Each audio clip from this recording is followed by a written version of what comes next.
সিদ্ধান্ত এসে গেল, পতনের সিদ্ধান্ত আল্লাহর পক্ষ থেকে গজব এসে গেল।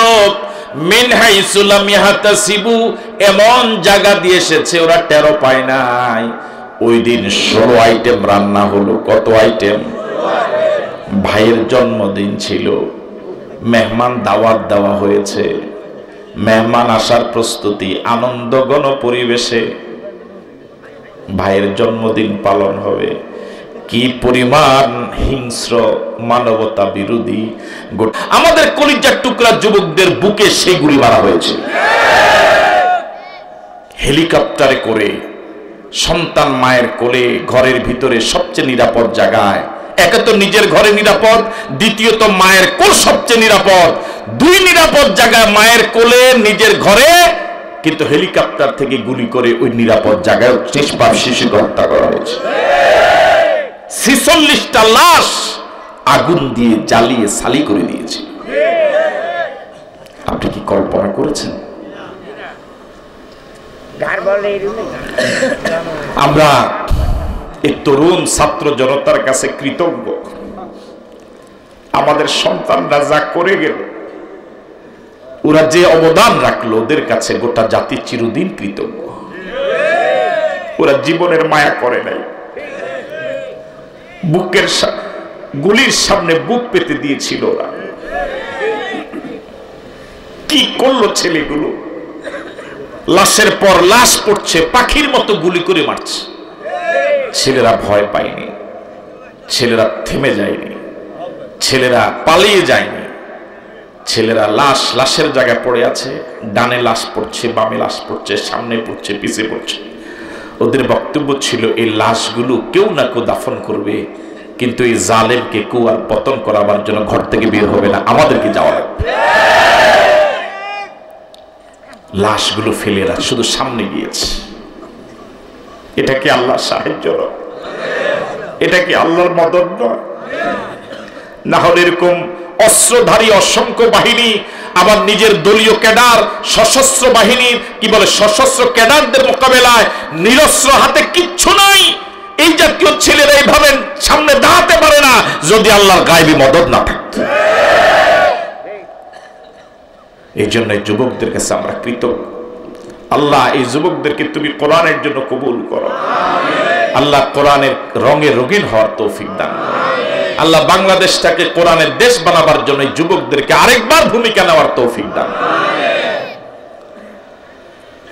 আল্লাহ রাব্বুল আলামিন বলেন, ওয়াকাযাফা ফি কুলুবিহিমুর রুবা, ওয়াকাযাফা ফি কুলুবিহিমুর রুবা।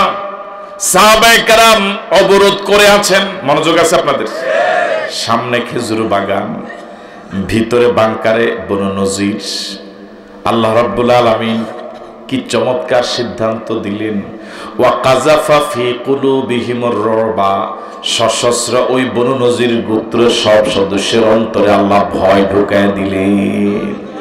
কি ঢুকায় দিছে? আরো জোরে বলেন। ভয়ের বিপরীত কি? সাহস। ভয়ের বিপরীত কি? সাহস এমন এক শক্তি, একটা ছেলের হাতে অস্ত্র নাই, কিন্তু এখানে কি আছে? সে কিন্তু অস্ত্রধারীদের মোকাবেলা দাঁড়িয়ে যেতে পারবে। আমাদের এই তরুণেরা তো এই সামনে দৌড়াচ্ছে কিসের কারণে? হাতে কি অস্ত্র ছিল? হ্যাঁ, শুধু সাহস তাদেরকে সামনের দিকে আল্লাহর মেহেরবানিতে আগিয়ে দিয়েছে। আর সাহসের বিপরীত হলো ভয়। একটা ছেলের হাতে, দুই হাতে বর্তমান পৃথিবীর সবচেয়ে অত্যাধুনিক দুইটা অস্ত্র। মনে করেন দুই কাঁধে দুইটা অত্যাধুনিক অস্ত্র, তার পুরা শরীরে অস্ত্রে ভরা।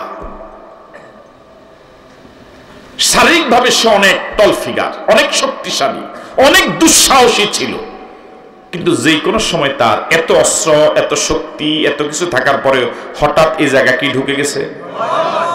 হাতের অস্ত্র। এখন সক্রিয় না নিষ্ক্রিয়? তার শক্তি সব শেষ। তাহলে অস্ত্র একটা একটা করে নিষ্ক্রিয় করার দরকার নাই, সব নিষ্ক্রিয় করার জন্য এখানে একটা ট্যাবলেট দিয়ে দিলে চলে। সেটা কিসের ট্যাবলেট? আরো জোরে বলেন। আমাদের এই ছেলেগুলো নিরস্ত্র হওয়ার পরও এখানে কি ঢুকেছিল? আর যোগ হয়েছিল কার দয়া? সুতরাং তারা অস্ত্রবিহীন সামনে যেতে পেরেছে, ঠিক নয় কি? আর আমাদের মুরব্বী যখন ওনাকে বলা হয়েছিল সময়ের 45 মিনিট, তখন কি গণভবনে সশস্ত্র বাহিনী ছিল না? অস্ত্রধারী লোক ছিল না? প্রধানমন্ত্রীর জীবন রক্ষা করার জন্য অস্ত্রধারী বাহিনী ছিল না? একজন দুইজন? হ্যাঁ। এরপরে উনি চলে গেলেন কেন? কি ঢুকছে মিলে? ওয়াকাযাফা ফি কুলুবিহিমুর রুবা, বনু নজির গোত্রের অন্তরে আল্লাহ ভয় ঢুকায় দিলেন। ভয় ঢুকায় দেওয়ার কারণে এখন ঘর যদি বাংকার হয় কোনো লাভ? অস্ত্রের প্রশিক্ষণ আছে কোনো লাভ? শরীরে শক্তি আছে কোনো লাভ? চারপাশে খেজুরের বাগান কোনো লাভ নাই, যেহেতু এখানে ভয় ঢুকে গেছে, এখন সব শেষ। ঠিক আছে কথা? সাহস কাকে বলে? আমি যখন কুমিল্লা ভিক্টোরিয়া বিশ্ববিদ্যালয়ে মাস্টার্সে পড়ি, তো পরীক্ষা দিলাম, 3 তলায় আমাদের পরীক্ষা চলছিল। পরীক্ষা শেষে তখন তো হাজার হাজার ছাত্রছাত্রী, পরীক্ষা শেষে বারান্দায় এসে একটু গল্প গুজব করা, এটা তো স্বাভাবিক। পরীক্ষা দিয়ে কি সবাই একদম দৌড় দেয়? তো দাঁড়িয়ে আছি, ওখান থেকে নজর করলাম যে কলেজের মাঠে অসংখ্য ছেলে একটা ছেলেকে ঘেরাও করেছে। অন্তত 200-250 ছেলে ঘেরাও করছে। কয়জন রে? একজন। শীতকাল ছিল, ওই সময় কলেজ ইউনিভার্সিটিগুলোতে প্রায় মারামারি হতো। তো যে ছেলেটাকে ঘেরাও করেছে ওর গায়ে একটা চাদর ছিল। কি ছিল? চাদর ছিল। আমরা 3 তলা থেকে, এখন ঘটনা বুঝতেছি না কি ঘটনা, প্রায় তো মারামারি লাগে। আর 200-250 ছেলে যখন একটা ছেলেকে ধরে, এরকে তো ভত্তা বানিয়ে ভাগ দিয়ে দিল, কোনো সমস্যা নাই। আমরা 3 তলা থেকে শুধু দেখতেছি, করারও কিছু নাই, বুঝতেছি না ঘটনা এরকম। হঠাৎ দেখলাম ওই সময়, এখন যেমন শেষ কলম 1 বিঘত, ওই সময় মনে পড়ে কিনা আপনাদের, দেখেন ওই সময় শেষ কলম ছিল 1-1.5 হাত লম্বা। স্যার হ্যাঁ, 90, 91, 94 এই সময়গুলোতে 1-1.5 হাত লম্বা ছিল শেষ কলম। তো কিছু দেখলাম না, তো তার গায়ে তো এইভাবে চাদর দেওয়া। কি দেওয়া? চাদর। তো সে করলো কি, যারে ধরছে হাতটা এইভাবে আলগে দিল, বাম হাত, শেষ কলমটার মাথা ধইরা দিছে এইভাবে ধাক্কা। বুঝেন নাই? ধাক্কা দিছে, আর শেষ কলমটার মাথা চাদর ভেদ করে একদম বের হয়ে গেছে 1 হাত, চাদর সহ। তো যারা অবরোধ করছে তারা মনে করছে যে তার হাতে বড় কি আছে, আসলে অস্ত্র নাকি? আসলে কলম। আসলে কি? এটা যে এইভাবে ধাক্কা দিচ্ছে, মানে গুতা মারছে, তো এটা চাদর সহ 1 হাত বাইরে গেছে। তখন তো মনে হয় যে বড় অস্ত্র। এটা দেখা যে 200-250 অবরোধ করছিল, সব যে যেমনে পারছে, এখন তারা একজনে দৌড় দিতে গিয়ে আরেকজনের মাথার মধ্যে পড়ে, গার মধ্যে পড়ে, যে যেমনে পারছে এমনি দৌড় দিচ্ছে। হে বাঁচি গেল। সাহস। আমি কি কথা বুঝতে পারলাম? কি দুঃসাহসী! 200-250 ছেলের সামনে এইভাবে সে সাহসিকতার সাথে। পরে শুনলাম ইজ্ঞা শিবির আছিল। কি আছিল? এই শিবির, এমনি ডরা শিবির। ওয়াকাযাফা ফি কুলুবিহিমুর রুবা, আল্লাহ এদের অন্তরে ভয় ঢুকায় দিলেন। ওই বনু নজির গোত্রে এমন ভয় ঢুকলো, ইউখরিবুনা বুয়ুতাহুম বিআইদিহিম, ওরা এবার চলে যাওয়ার সিদ্ধান্ত নিল। আবার ঘটনা যারা শুনেছেন, শুরুতে বনু নজির গোত্রকে ফাম দিছিল, হাওয়া দিছিল মুনাফিকরা। এখন এই বিপদের সময় কিন্তু মুনাফিকরা এখন আর কাছেও নাই। যে ভারত এতদিন ফাম দিছিল, হাওয়া দিছিল, এখন ওই ভারত আগের মতো ইউখরিবুনা বুয়ুতাহুম বিআইদিহিম, ওরা যখন এবার ভীত সন্ত্রস্ত হয়ে বনু নজির গোত্র ছেলে চলে যাওয়ার সিদ্ধান্ত নিল, রাসূল এবার অনুমতি দিলেন, চলে যেহেতু যাবা, অস্ত্র সাথে নিতে পারবা না, অস্ত্র সব রেখে যাওয়া লাগবে। কথা কয় না কেন? আলতা, লিপস্টিক, শাড়ি সব নিতে পারছেন? কথা কয় না কেন? সব যা ফার হয় 45 মিনিটের ভিতরে যদ্দুর ফার উদ্দুল্লাহ, ওরে কথা কয় না কেন? সব নেওয়ানোর এত সুবিধা নাই। তো রাসূল বললেন অস্ত্র নিতে পারবা না, তবে কি করো ভাই, ওনাকে নিয়ে আসে। তবে ঘর দরজা যেটুকু তোমার ওট ঘোড়ার উপরে নিতে পারবা অতটুকু নিয়ে যাও। এবার বনু নজির গোত্র নিজের হাতে নিজের বানানো সংসার, নিজের বানানো ঘর বাড়ি ভাঙ্গা শুরু করছে। ঘরের কেউ ভাঙ্গে ফালা, কেউ লড়া, কেউ কিলা, আর কি আছে, কেউ ফাইস, কথা কয় না, কেউ কোনাইস। এটি বুঝেন তো আপনারা?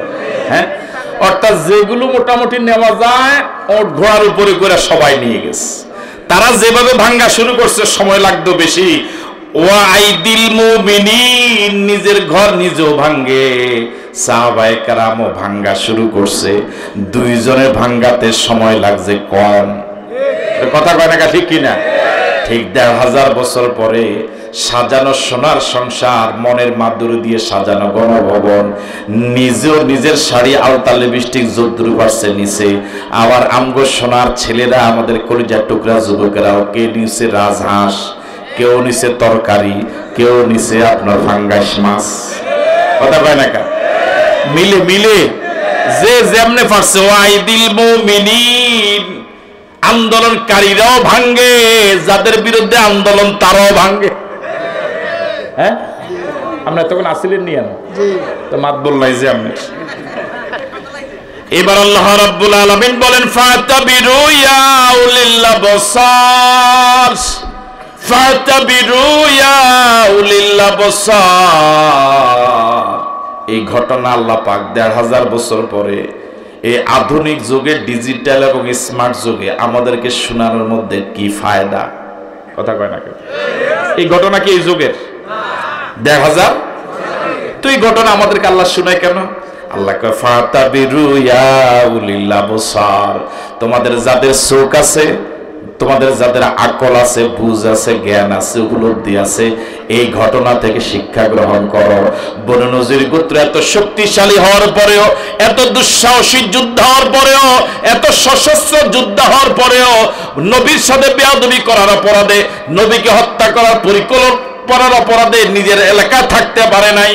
তোমরা যদি এরকম করো, ওলামায়ে কেরামের সাথে, নবীর ওয়ারিসের সাথে, যত শক্তিশালী দল হও, দেশে থাকতে পারবা না। ঠিক আছে কথা? কেউ গেছে 15 বছর পরে পালাইয়া, তোমরা হয়তো পালাবার সময় পাইবা না। ঠিক আছে কথা?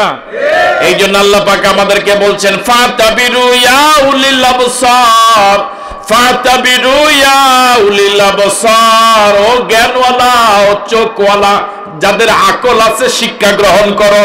এই ঘটনা থেকে বনু নজির গোত্র এত দুঃসাহসী শক্তিশালী হওয়ার পর থাকতে পারে নাই। তোমরা আর কত শক্তিশালী হইবা? তোমরা এর থেকেও যদি শক্তিশালী হও, থাকতে পারবা না। যদি নবীর ওয়ারিসদের সাথে বেয়াদবি করো, যদি নবীর ওয়ারিসদেরকে ফাঁসিতে ঝুলাও, যদি নবীর ওয়ারিসদের সাথে গাদ্দারি করো, যদি নবীর আদর্শকে হত্যা করার পরিকল্পনা নাও, দেশে থাকতে পারবা না। আপনাদের কাছে কি মনে হয়, জাতি কি শিক্ষা গ্রহণ করছে? শিক্ষা গ্রহণ করছে? এই যে জালেমেরা পালাইয়া গেল, এরপরও কি আমরা শিক্ষা গ্রহণ করছি? করি।